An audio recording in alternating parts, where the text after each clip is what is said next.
সফিক সফিফ, জি চাচা যান, ভালো করে সাবান দিয়ে ডলে গোসল করে আয় তো। জি আচ্ছা, কেন গোসল করতে বললাম শুনবি না? এখনকার ছেলেরা এমন কেন? সব কিছুতেই কেমন যেন একটা গাছহারা ভাব। কেন গোসল করব? তোর গায়ের যে অবস্থা দেখে তো মনে হচ্ছে ডাস্টবিন থেকে উঠে এসেছিস। কদিন গোসল করিস না বলতে পারবি? সফিক যে কি বলল তা শোনা গেল না, কিন্তু কিছু বলল সেটা বোঝা গেল। আর তোর দাঁড়ি গোঁফ এত বড় বট কেন? সন্ন্যাসী হতে চাস নাকি? আমার বাড়িতে ও সব চলবে না। এই নে টাকা, নিমাইয়ের দোকানে গিয়ে পরিষ্কার হয়ে আয়। আচ্ছা ঠিক আছে। চাচার কথা কিছুই বুঝতে পারছে না সফিক। আজ চাচার কি হল যে চাচা তাকে 3 বেলা গালি না দিয়ে খেতে বসেন না, সেই তিনি আজ এমন আচরণ করছে কেন? অবশ্য সে কখনো চাচার অবাধ্য কখনো হয়নি। প্রথমে বাবা, তার কিছুদিন পর মা মারা গেলেন। তখন থেকেই শফিক এই চাচার কাছেই মানুষ। চাচা তাকে কটু কথা বললেও সে তার এই বজ্জা চাচাটিকে অনেক ভালোবাসে এবং তাকে জমের মতো ভয় পায়। শফিক নিজেও জানে তার চাচা তাকে যতই বকাবকি করুক না কেন তাকে তিনি বেশ ভালোবাসেন। শফিকের নিজেরও কেমন লজ্জা লাগছে, কারণ কয়েকদিন থেকে ঠিকমতো দাড়ি কাটা হচ্ছে না। কি যা দাঁড়িয়ে আছিস কেন? যা। জি চাচা যান, আজকের দিনটা কেমন অন্যরকম। আজ অনেক কিছু করতে ইচ্ছা করছে শফিকের। বেশ সুখী সুখী মনে হচ্ছে নিজেকে, যেন আজ একটা বিশেষ ঘটনা ঘটে গেছে।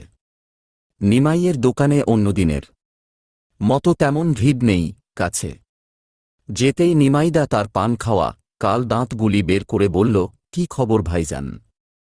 আছেন কেমন? অনেকদিন ধইরা আসেন না। এই তো দাদা, ভালো আছি, বেশ ভালো। আপনার কি অবস্থা? গরিবের আবার রাইত দিন চলতাছে কোনোমতে। তা ভাইজান, আইজ কি কোন স্পেশাল প্রোগ্রাম আছে?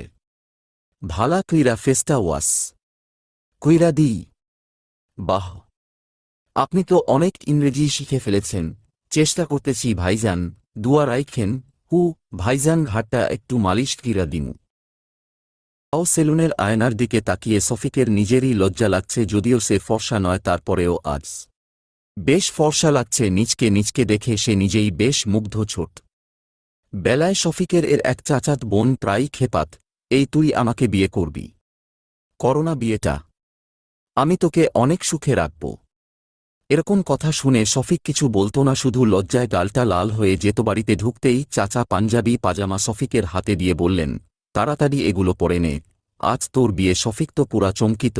কি বলবে ভেবে পাচ্ছে না সে। কোন দিন কল্পনাও করতে পারেনি যে তার বিয়ের ব্যবস্থা চাচা এভাবে করবেন। তার প্রথমবারের মতো মনে হল চাচার মতো মহৎ মানুষ আর নেই। কিরে দাঁড়িয়ে আছিস কেন? যা তাড়াতাড়ি। ঠিক আছে। রাত 1:00টা। শফিক তার ঘরের দরজার সামনে দাঁড়িয়ে আছে। আজ তার বাসর রাত। তার বউয়ের নাম স্বর্ণা। চাচা বলেছেন দেখতে স্বর্ণের মতোই সুন্দর। শফিক চাচার সকল কথায় অন্ধের মতো বিশ্বাস করে কেন যেন ঘরে ঢুকতে সাহস পাচ্ছে না। শফিক এ ঘর তো তার কাছে নতুন নয়, এ তো তার নিজের ঘর, নিজের বিছানা। তারপরেও কেমন পর পর মনে হচ্ছে। তার কারণ কি? স্বর্ণা কি বলবে স্বর্ণার সামনে? কি করবে তার কিছুই সে ঠিক করতে পারছে না। যা হোক, বুকে সাহস রেখে শেষ পর্যন্ত দরজা ঠেলে ঘরে ঢুকল সে। তো অবাক, পুরো ঘর আলোকিত করে বসে আছে মেয়েটি। এ যেন ঠিক ক্লিওপেট্রা। শফিক স্তম্ভিত চোখে তার নববিবাহিতা বউকে দেখছে রবীন্দ্রনাথের মতো। তারও মনে হল, পাইলাম, আমি ইহাকে পাইলাম। শফিক ধীরে ধীরে বিছানার দিকে এগিয়ে যেতে থাকল। মনে হচ্ছে তার বুকের মাঝে কেউ যেন হাতুড়ি দিয়ে দ্রিম দ্রিম করে পেটাচ্ছে। অবশেষে সে বসল তার পাশে। আলতো করে স্বর্ণার কোমল হাতটা ধরল সে। শুধু তার মুখ দিয়ে একটি কথায় বের হল, সুখে রাখুক তোমায়। এ কথা শুনে স্বর্ণা লাজুক মুখে হাসল হাসলে তার গালে ঢোল পড়ে। শফিক নিশ্চিত এ হাসি লক্ষ কোটি টাকার বিনিময়েও কিনতে পাওয়া যাবে না। এখন শফিক আইসিইউতে। তা বউ স্বর্ণার সাথে দীর্ঘ একটা সময় কাটিয়ে এসেছে। তার চুলে পাক ধরলেও মনে হচ্ছে সেই রাতের স্বর্ণা ও আজকের স্বর্ণার মধ্যে বিন্দুমাত্র তফাৎ নেই। শফিক বুকের বাম দিকে একটা প্রচণ্ড ব্যথা অনুভব করছে। মনে হচ্ছে ব্যথাটা আস্তে আস্তে সারা শরীরে ছড়িয়ে পড়ছে। পালস বিট মনিটরে পালস উঠানামা করছে, সজোরে বিপ দিচ্ছে, সেটা ডাক্তাররা হন্তদন্ত হয়ে ছুটে আসছে তার দিকে। একজন তার বুকে প্রচণ্ড শক্তিতে চাপ দিচ্ছে। সফিক প্রাণপণ চেষ্টা করছে স্বর্ণার সেই হাসিটা মনে করার, কিন্তু কিছুতেই মনে পড়ছে না।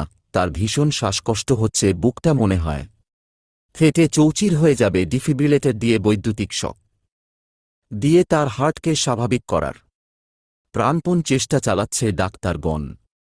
পালসের সংখ্যা কমে প্রায় শূন্যের কাছে চলে এসেছে। সফিক এখনও চেষ্টা চালিয়ে যাচ্ছে তার প্রিয়তমার হাসিটি মনে করার। এখন একটু একটু করে মনে পড়তে শুরু করেছে। স্বর্ণার ঠোঁটের নিচে একটা লালচে তিল ছিল, হাসলে গালে ঢোল পড়ত। শেষ মুহূর্তে মনে পড়ল সেই হাসি, মাথা নিচু করে লাজুক ভঙ্গিতে মিষ্টি হাসিয়ে কি তার চিন্তাগুলো সব এলোমেলো হয়ে যাচ্ছে কেন? মিষ্টি মেয়েটাকে খুব দেখতে ইচ্ছা করছে। সে জানে স্বর্ণা তার পাশেই আছে, কিন্তু সে শত চেষ্টা করেও চোখ খুলতে পারছে না কেন? সে কি মারা যাচ্ছে? পালস বিট মনিটরে পালসের সংখ্যা শূন্য, অবিরাম বিপ দিয়ে চলছে। সেটা কয়েকবার ডিফিব্রিলেটর প্রেস করা হলো, কোন রেসপন্স নাই। এখন শুধু পাশ থেকে স্বর্ণার ফোঁপানোর আওয়াজ আসছে। সফিক যাত্রা করেছে না ফের।